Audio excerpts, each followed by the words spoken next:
Welcome to the Blonde Runner podcast with Coach Laura Erickson, where she shares her healthy living tips as a running and triathlon coach and mother of 4.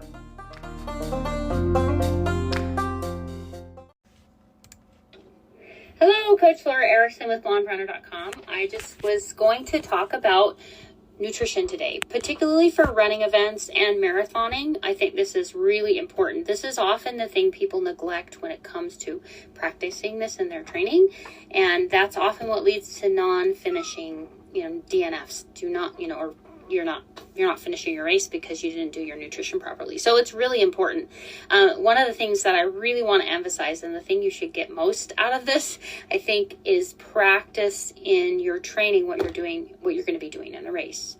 I also highly suggest using many different products. I use all kinds of products. I have my favorites, but I use different products in training just so I can see what I tolerate and don't tolerate.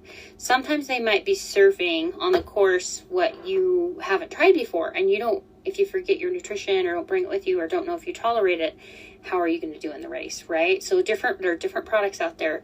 I do custom coaching designed for particular races. So if you're doing a race, I would suggest you look up that race, see what they're serving. In other words, what foods or what products are sponsoring them. That's most likely what they'll have on course. If you don't see it, you can always message the race director. As a race director myself, I appreciate the messages, finding out what they're interested in knowing. So ask them, what are they serving on course? What's going to be where? And a lot of times they'll have it mapped out, and at mile whatever they'll have gel, at mile another they'll have electrolyte drink. So whatever it is, find it out before, and then try a lot of different things in your training. I know I mentioned that before, and I'll mention it many times because really it's interesting to see what you tolerate. And one thing too is you may not tolerate it on one day, but on another day you will.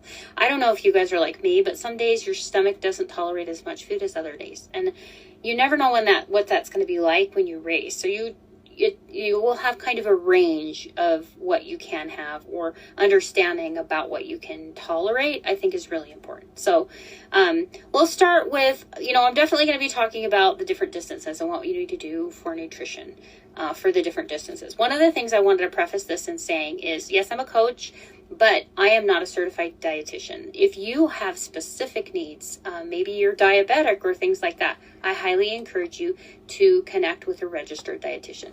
A lot of people go by the title of nutritionist, but that doesn't necessarily mean they have the credentials of a registered dietitian. So look for that, or ask them if they have that, especially if you're looking for if you have specific needs that are different than maybe your average person. So over the 30 years I've coached nearly, I have learned a lot, and I actually have a lot of my dietitian friends have clients contact me to help them with their nutrition for racing. So there is a lot to be said for people with experience, and experience matters, and you can gain that experience through training. So even if this is your very first marathon, you should be practicing your nutrition and training, especially on your long day. So I do want to talk about different elements of your training and how nutrition plays a role. One, we already know it's super important. It's what sometimes doesn't get people to the finish if they don't do it right. Usually the problem has to do with electrolytes. So electrolytes is one of the first things I like to talk about. A few years back, I actually went a trip to Hawaii and went and did the Honu 70.3 event. I did that event, flew home, drove to Boulder, and then did another 70.3 event right on the heels of that. And I found I was having serious cramping on that run. My feet were cramping, my hamstrings, my calves. It was horrible. I couldn't run. And somebody on course had some electrolyte they gave me, and I took it, and within minutes I was running again. And so one of the products that I am a huge believer in is this salt stick, and this is what saved my race. I was able to finish, and I was still so depleted with electrolytes that it took a while to get my legs back and things, but these saved the day. So I like this particular product because it's something you can chew. It's called Fast Chew because you chew it and then it absorbs into your body. So the reason I want to talk a little bit about electrolytes is because I've had several experiences with not having enough electrolytes or depleting my electrolytes. This is usually what causes the cramping. The cramping is what causes you to stop, or you can't run anymore, or your muscles seize. So that's why it's so important to make sure you're getting enough of it. This is pure electrolyte. With the electrolyte, this has your calcium, your sodium chloride, which is your table salt, right? But it also has the magnesium and I don't know if I mentioned the calcium in there. So having that combination, it absorbs into your muscles. So electrolyte and water, it's funny. I read this article, or I had to do this assignment in AP anatomy in high school. And I remember reading this article. We had to do, look at journals and get articles and report on them. One of them, it caught my eye. It said salt sucks. And I thought, yeah, okay, salt sucks. What does that mean? And as I read the article, I learned that it binds with sodium chloride. And you pee it out if you get too much sodium. And if you get enough, it actually helps you absorb. So the important thing there is getting that hydration into the cell. And to be able to do that, you need the electrolytes. If not, it's like watering a plant on the leaves. It just falls off. It's important to water a plant at the roots. And that's what happens when you have electrolyte with it. So another experience I have with electrolytes is when I was in college, I'm from Colorado. I was recruited to run for the University of Utah on scholarship. So I ran for them, and I remember the coach was like, we are going to be racing in Arizona, and it's really hot. Everybody make sure you're drinking. So I listened really well. I drank and drank and I drank, and I drank too much. And I got something called hyponatremia, where I pretty much diluted my blood of electrolytes, and I was peeing like all the time. I wasn't taking it with electrolytes, the water. I was just having water. And so I got to that race, and I remember the coach. I tried. I didn't have a very good race because I was depleted on electrolytes. And my muscles weren't functioning like they normally would, and it was not good. And I didn't do as well as I normally do. Normally, I was one of the top runners on the team, and I was like third or fourth. And he's the coach. I remember he goes up to me and he's like, "Did you even try?" I'm like, "Yeah." But that was my first brush with diluting my blood too much. So yes, hydration is important, but hydration with electrolyte is really important. That's what's going to get it in the cell to be used. So if you're not having enough electrolyte, and that was my situation when I went to do Boulder, is that I was depleted, a little bit dehydrated. When I travel, I don't seem to drink as much either. And so I just had been too depleted.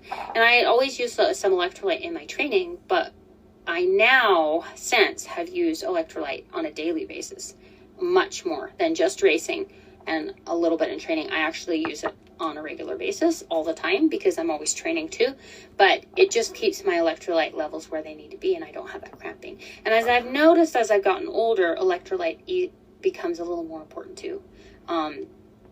I think that we don't retain as much of the different minerals and things like that, and we definitely lose some muscle as we get older. So those are the things we need to be working on. When it comes to maintaining muscle, that's one of the reasons we want to eat. I believe, we're going to talk about, there pretty much is pre-race nutrition or pre-training. There's training nutrition, and there's post-nutrition or recovery nutrition. So we're going to kind of go through all those phases. There is a lot to cover, and this is definitely important. I highly encourage you to save this clip or tag it, or keep get the link or something and keep it somewhere so you can revisit this, because it takes a little bit of time to get this all in. I think the most important thing is to use it. That's when you really learn it. But it's something you might have to revisit many times. Again, the most important thing is going to be timing, trying different products, and practicing in training. So I want to go through pre-race nutrition a little bit, because depending on how well you come into a race, hydration-wise and nutrient-wise, that's going to change what you do in a race. So I wanted to talk about, what do I do for a morning run? I do actually have a separate clip on this talking about like morning runs, and I know the big thing now is like fasting runs. Do you not eat anything and go on a run? I often do that, is go on a run, get up, get out, go on a run. One thing you don't want is to eat something super heavy where you just feel like it's right here the whole time. You don't feel good. So, the key is to feel good and then give your body the fuel it needs. A lot of times I'm often, when I take something before a workout, it's for that workout. When I take something during a workout, it's often for recovery and during the end of the workout. So it just depends on what the workout is. So part of it is going to be a little general. It just depends on what you're doing. But if I'm going on a 4 or 6 mile run in the morning, I'll go fasting. I won't take anything with me. If it's over 6 miles, I might take a handheld bottle with water or electrolyte in it. And I'm making sure that I'm hydrating well. I might drink 4 ounces or something before. But, some days you have that gut slush thing, and some days your body's doing a little better. So you just have to kind of read your body a little bit. One of probably the best fruits that you can have when it comes to eating before a race or before a run is a banana. Potassium, high potassium, it is probably the most digestible. One thing I will say about fruit is often other fruits can give you gastric distress. That fructose is not working well with you, so you need to be careful there. I find a little more processed works. The applesauce works a little better. I often will take this before races. And it, it could be a product like this. I like the cinnamon applesauce too, the little pouches, and versus an apple. And the difference is generally, you want a whole apple because it gives you the fiber. Well, fiber is not something you want to have right before a race. So when it comes to the day before a race, that's one thing you want to avoid. You want to eat through the day. You want to stay hydrated, but you don't want to do a lot of fiber. And normally salads are great, but I would say, again, it's a timing thing. We run every day or most days, right? But you don't want to eat a salad right before you go running. You maybe have the salad for lunch and you do an early morning run. Maybe you have an afternoon run or a night run or something. You have to time it so you're not having something in your stomach. And you might have to give it 2 or 3 hours after a fibrous meal to be able to go running. So consider that. But if I'm going for a longer run, I might have half a banana. Generally, I'm not a big believer in naked carbs or having a carb only unless I'm about to go running. Often when I have a snack, maybe outside of running or after running, I'll have half a banana and some almonds. But if it's right before a run, I'll just stick with a half a banana or maybe some kind of a applesauce or cinnamon applesauce or other things I like, or even an off-brand of a granola bar. Super digestible, easily digestible. That is something actually before a race. If I'm going to do a 5K, I'll have something like this. 5,000 meters was my specialty in college. And these are kind of things I had. Just really simple, easy banana or something before a race. Nothing super heavy, but something to give me a little in my tummy. And that's all you need. A 5K, they don't often, a lot of 5Ks, maybe you have one aid station. I know in college when I ran, we didn't have any aid stations. You don't really need a lot during the race for a 5K. It's usually a pretty short event. 10K, yes, now we're talking you maybe need a little more. But a little bit of water during the race or Gatorade is usually ample. You don't really need much more for a 10K. Maybe you want a gel or something. Gels, there's a ton of different kinds of gels. These are just a few of them. There's so many different kinds. Some people do well with gel. I think the difference with gel is going to be the viscosity. Some of them are thicker than others, and so you just have to find what works well for you, what you tolerate. One thing I will say about nutrition products is keep giving them a try. You might try a gel and you're like, oh, my stomach hurts, doesn't feel good. But the stomach hurt might be from something else. Or I will say, when I first started running, starting to do longer races and things, 5K, you don't need anything, right? But out of college, when I started, marathon and things like that, or Ironman events and things I do now, I have to learn how to tolerate food while I am training. Now, if you haven't done that before and you first start doing that, you'll find that your stomach is like, whoa, what's going on? The muscles are like, hey, I need the blood, I'm working. And the stomach's like, hey, I need the blood because I'm trying to digest here. And then what your body does is feel nauseous. So it may not actually be the product. It may be that your body's not used to tolerating food while you're running. And so that's really important for you to learn, especially if you ever get into ultras and things. You need to be able to tolerate food while you're running. And some of it takes practice. The first few times, maybe you're not going to feel good. But you also might find that, I do better with a liquid, or I do better with a solid, or, some people gel just doesn't feel good. That doesn't make them feel good. Others love it and they do great on it. Other products that are very useful, again, try all these different things. These chews, I know Bonk Breaker makes them, Scratch makes these like chews, and there's a bunch of different ones. Like, let's see, Honey Stinger makes these blocks. These are really popular too, these Cliff Blocks. They're more of a chewy food. That's going to be something, give those a try. Another thing is flavor, try them. But I know I have done races before where they hand me something, and I will say, okay, here's a little tip. let's say you're doing a half marathon. Before you get to the aid station, I usually like to start with a gel. In course, ladies, we can use our bra for a pocket. Men, you've got pockets in your shorts, but I usually like to start with a gel or some product, whatever I like, and then before I get to the aid station, I actually take that gel. So when I get to the aid station, I can drop the packaging and then take water. So I'm not like, it was actually Ogden half marathon.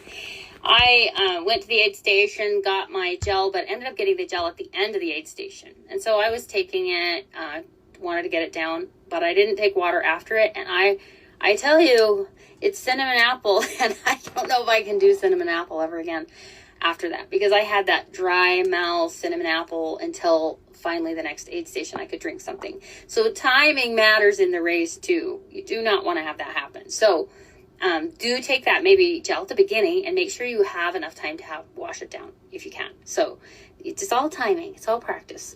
So that's just a tip for you on that. When it comes to half, since we already brought it up, the half marathon, everybody's a little bit different. One of the mistakes I see a lot of people make when it comes to marathon and half marathon nutrition is they either watch it, what other people are doing, and do that instead of having their own plan, or they don't take anything at the first ones because they feel fine. The problem is you only tolerate so much throughout the race, and so you should be taking, in my opinion, something at every aid station. Generally, I like to start with a base of water. So I'm hydrated. I take my nutrition before the race. For a marathon, I may eat anywhere from 200 to 500 calories, but I'm eating that incrementally. I am getting up a little earlier. I want to make sure it's in me before, a couple hours before, so I'm tolerating it well and it's in my system. But at the first aid station, I'm going to take water. The next aid station, I'm taking water and electrolyte.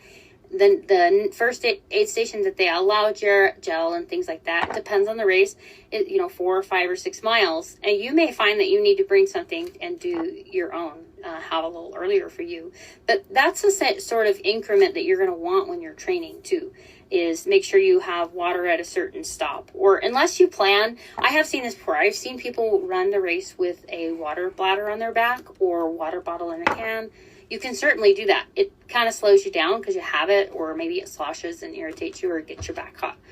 Most of the races are very well stocked. Some are not. If it's a new race, maybe you want to take your own thing. For trail runs, you need to supply your own. But for road racing, usually they have enough on course, and so you don't have to really worry about carrying your own. But know that you're only going to get the nutrition at the station, so you're not going to have it. If you want it during and throughout, then maybe take a handheld or something else that might work for you.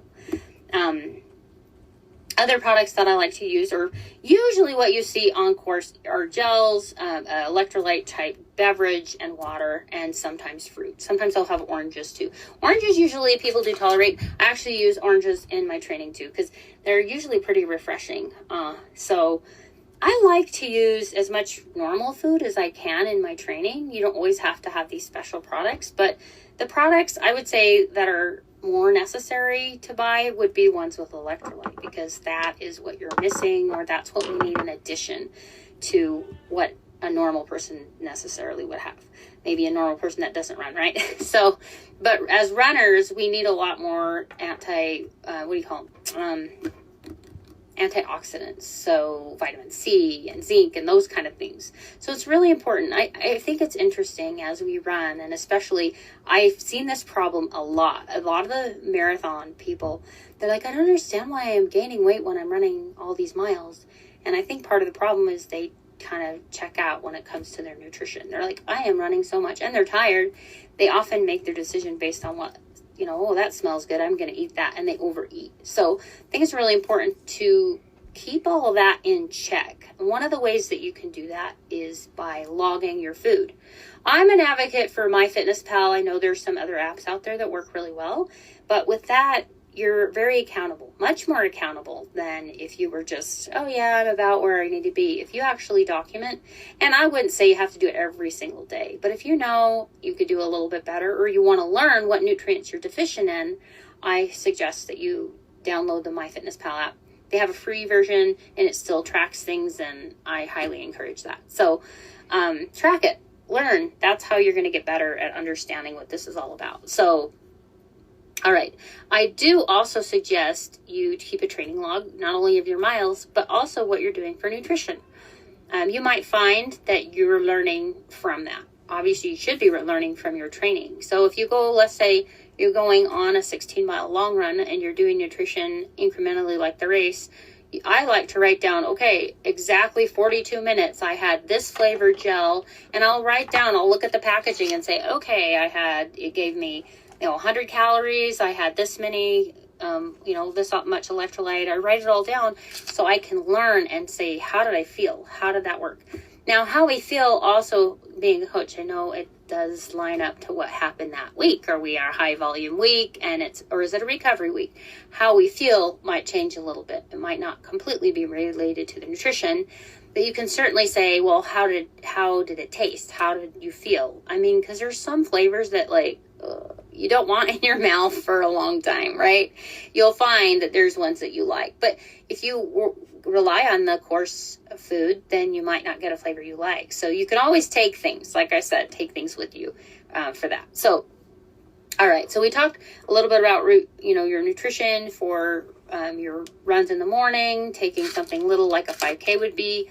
And then I think the key so I want to talk about, so I talked about half marathon nutrition. Most people, and for me, usually 2 gels does me. I'm fine with 2 gels through the race, and then I drink water and Gatorade alternating through the race. That's what I do. That works really well for me. I think one of the things you have to consider is, 1, how hydrated you're going into the race. 2, the conditions of the race. I know I did a race a few months ago. It was 100 and it got up to 112 degrees that day. I think it was 109 when I ran. It was just a 5K, good thing. But it was hot and it was very humid. And the hydration is going to be a little different for a very dry climate if it's very hot or if it's cold. I think people, a lot of times when it's cold, they have a hard time getting nutrition. So making sure that you're disciplining yourself. One mistake I see people make is waiting until they feel thirsty or feel hungry. That's just not what's going to happen. I mean, seriously, if you trained like that, like, oh, I'm going to run my long run when I feel like it, then guess what? You're probably not going to do it as well as you could do, right? We stick to a plan. So a good race is a well-executed plan. Have a plan, a nutrition plan. Write it out, try it in training. Did it work? Did it not work? How can you make it better? It's like a recipe, right? If it didn't work, it looks like I used too much of this, or it tastes this way, or I need to add a little more of this, right? So that's what we want to do with our nutrition. Document it and make it better. So that's what I do for my half marathon. You can practice that if you're training for a marathon. You're going to be doing a 13-mile run. So you're going to be able to practice whatever you document that you want to try to do. I wanted to give you some rules of thumb to kind of help. And I will say I'm going to do a separate nutrition on like Ironman training. I do have one on my YouTube. It's a little older now, so I want to go through it. It was actually pre my first Ironman, and I've done 3 Ironmans now. It still holds true. Everything I said works really well. But new products, different things I'm using now that are even better. So we should learn and grow, and that's what we want to do. But I did want to give you some rules of thumb. Generally, I recommend trying to tolerate anywhere from 1 to 3 ounces of water per mile. Some people can go a little more than that, but most people don't seem to tolerate a lot more. Now, that's on the run. When we're on our bike, and I'll talk about that, cycling nutrition is very different. We can tolerate a lot more because our blood is moving, our muscles is moving the blood, so our heart rate doesn't get as high. So that's a whole nother topic. But I would say a good rule of thumb is 1 to 3 ounces per mile. If you're larger, maybe you could go up to 5 ounces because men are bigger and they can tolerate a little bit more. I find for the run for me, I don't like to do any more than 100 or 200 calories an hour for me. And I go on the lower end, but, I know I'm going to kind of bring up Ironman here because that is a long event, just like a marathon would be. Your nutrition is going to be based a little bit on how long you're out there. So maybe 2 gels for me doing a half marathon and 135 or something is going to be less, then you would tolerate, if maybe you're listening in and is your first half marathon and you're doing it in 2 hours or 2:30, you're going to have a little more nutrition because you're out there a little longer. So consider that. You're not, a lot of people calculate how many calories am I burning, and that's how much I need to replace during. You're not going to tolerate the number of calories you're burning during the race. You're not going to be able to tolerate that. And again, teaching your body to tolerate the calories is important. But I would start there, 100 to 200 calories an hour.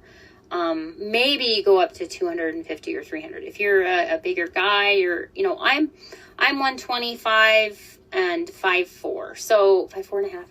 And so it depends on your size, how much you can tolerate, and what your preferences are, and also what foods you're having.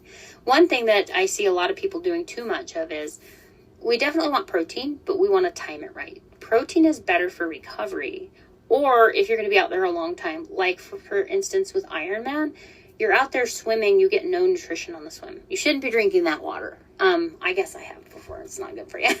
But if you're on the bike, that's when you can get the nutrition. Before, I will talk about a tiny bit Ironman, and I will talk about that in another clip, but I think it's important to differentiate. I think for me, like a lot of times before an Ironman event, because I'm burning like 5,000, 6,000 calories when I do an Ironman for my size. I need something with some calories in it. So this is a really common, very easily digestible food. And if you're tired after a run, this might be a good product for you. It's 350 calories, but you've got the protein in there. The protein carb combination, I think, is really valuable after a workout because we're eating to maintain lean muscle. In the body with running, usually if you see runners that have run for a long time, professionals, they're very lean because their body catabolizes its own muscle to use for fuel. And so it's sort of a way to keep yourself lean, where you want to make sure you eat to maintain lean muscle. And oftentimes after we run, sometimes if we run really hard, we don't even have an appetite, but you kind of should encourage, you should try to get a liquid of some sort. And I do this sometimes as well. These other protein drinks, you can make your own. I've done that too. I had that for this morning. So, but the key is protein. And I would say you don't always need product. You can always get eggs too. It's really good and high in protein. That is something that you need to consider after a race too. And there's products like this that you can put in water or milk or whatever.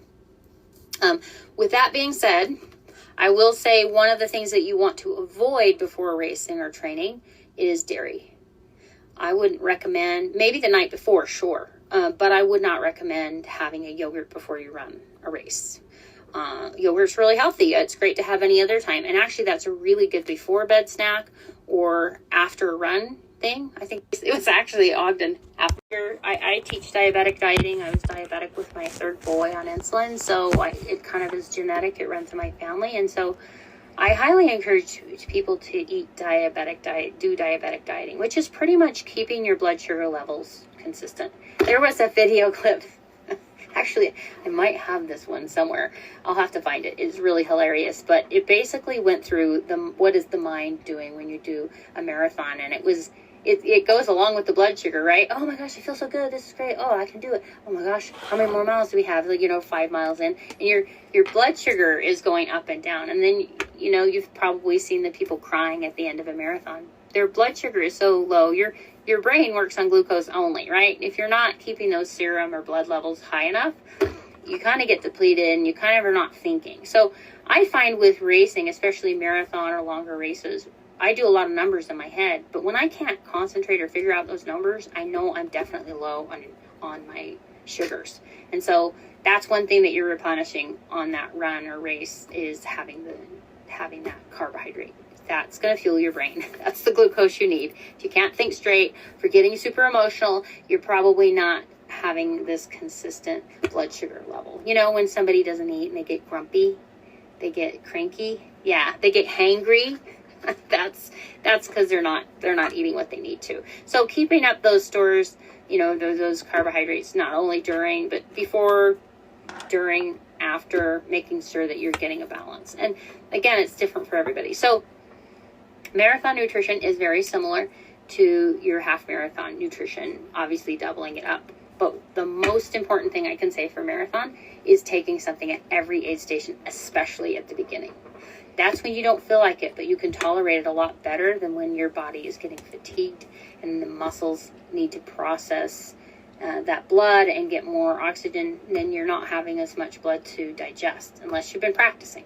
So I highly suggest getting that water electrolyte in beforehand and just incrementally getting that nutrition. But we'll definitely be talking more about that. Some of the other products I just want to touch on. I'm just showing you some of the stuff. I know that a lot of people have these in training. Just your fruit snacks are good. I do some Cheetos on when I do cross training. So I'm a triathlete. I believe in that actually for running events too. And so eating normal foods or just like candies and stuff is totally fine. These are one of my favorites for backpacking, as well as these little just fruit leathers. You can make your own. Other things that are super, super yummy are the waffles. These are so good. And then these are dangerously good. I'm just saying. Another thing I want to talk about and touch on is some people get a gut that just doesn't settle well. And so one of the things that I encourage, and you can take this, I do a lot of backpacking and stuff like that. So I'm always concerned about making sure everybody's tummy's feeling good. But some ginger chews. I mean, there's tons of different brands. I'm not like advocating any, there are some particular brands I like. But another thing is peppermint kind of settles your tummy. So that can be used for training. I wouldn't say use it in racing. You could use it in racing. I have done it in triathlon before, where I do have some gels, some ginger stuff in my little bag that I eat during. So that's going to be useful for you. Other things good. There's some protein sources, some bars, BCG. These are all useful too. If you're like me and you're on the go, you don't ever want to get so you're starving. You definitely want to have, these are some of the things that I put like in my car. So when I'm running around, I have something to eat, or if I'm at my daughter's volleyball game, I bring some snacks in my bag. So I have some good foods to eat that are high in the protein. So last thing I want to mention is electrolyte. Again, is they do have the capsules on the salt stick. Obviously, I'm a big believer. The capsules you take 1 to 2 an hour. The electrolyte chews, this is their new flavor, awesome coconut. I love coconut. Then you can do 4 an hour. But I take these little bags like this in the race. So if I'm having a problem, boom, I can pop that. That's something that you're probably not going to find on course. They have electrolyte mixes. Here's a bunch of different kinds of electrolyte mixes that I like. There's just so many different products. But again, I think it's really important to try them all out so you can get familiar with how your body tolerates them and you can see what you like better. All right, I want to make sure I covered everything here. For the most part, again, it's about practicing, documenting what you're doing. And then, if you're interested, I do have another clip that teaches you how to calculate your own protein needs.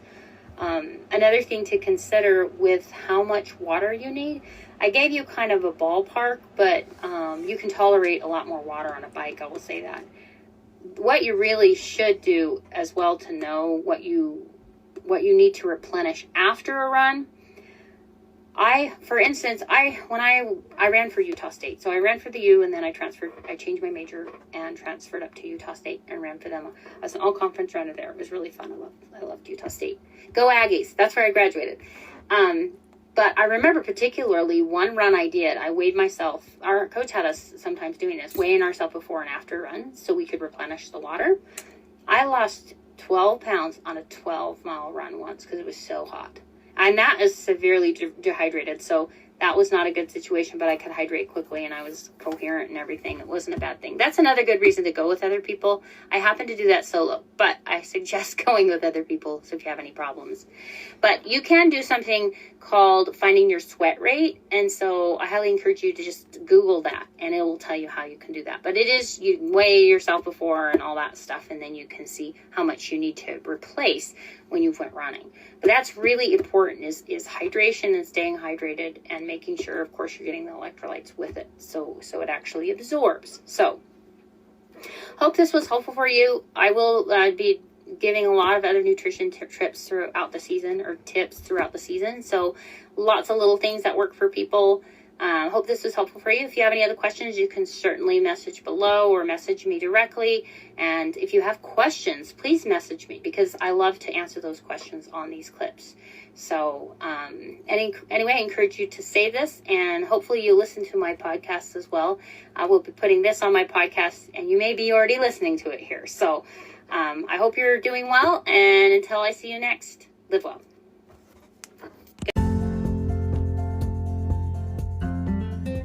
Thank you again for listening in to the podcast. I wanted to encourage you to like and subscribe, and please share this so others are learning about it so we can continue growing it. You can also find me on Instagram at The Blonde Runner, and that's BLONDE with an E on there. And you can also find me on Instagram at Coach Laura Erickson, and that's LORAERICKSON. And thanks again for listening in, and until next time, live well.